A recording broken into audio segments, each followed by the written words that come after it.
Maya Nambra. He goes to him. He Jura Igbo. Maya Nambra, I'm out for K. My when you're there, Muru Razini.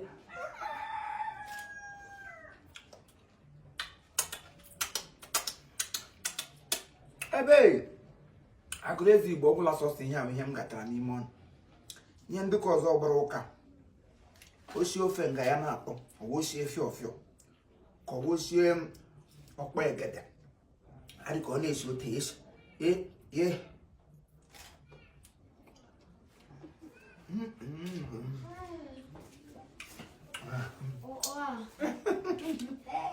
Mama. Coi cocotla no coconatala something ọbụla ihe agwụ nnọọ ihe ọ ga-awụ ncheta ya ote m se wel ka anyị na-manage kwa ofe ishishi ihe ọbụla na-eshishi doro gị anya ịba aga kichin ote gị gbuo ya medenede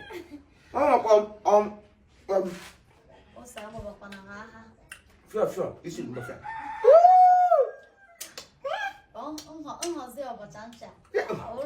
agala ebe ha nne gị ozochiri gị ọma ọrụ maka kichin ị kwesịrị ịnọ na kichin nwere ihe mere ngwagwa gị gbaji ma ha na-esi onwere ike na-anọ n'ụlọ onye ọbụla nọ na họtel ụnụ nwa bụ ndị azụrụ n'ime kichin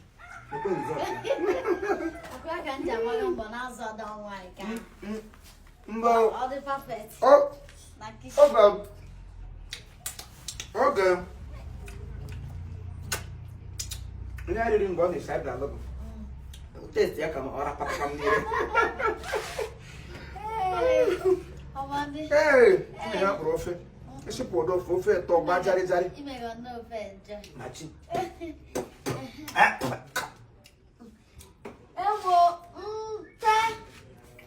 biko weta m mmiri o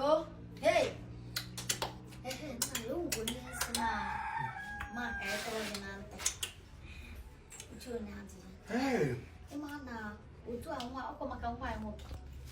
Imana otu ọ na-anọ n'ụlọ.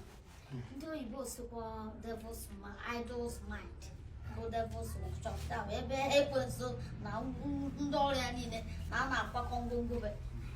So, instead of nwaanyị nwoke, ya hụpụ devil's workshop.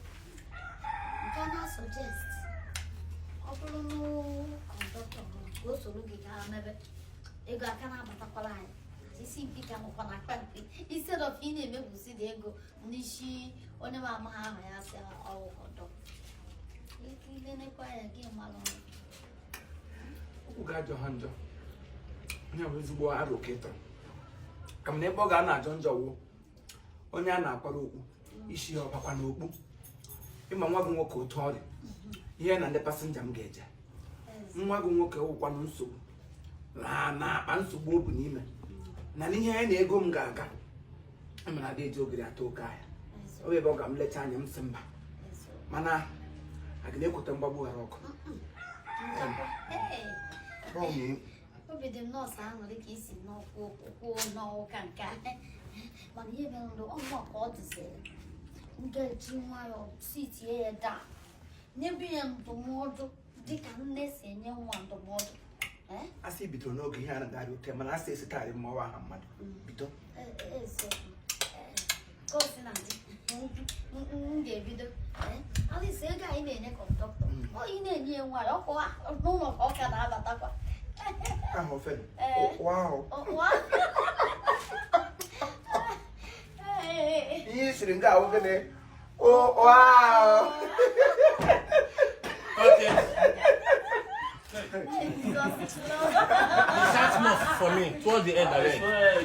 Start small for me, I beg.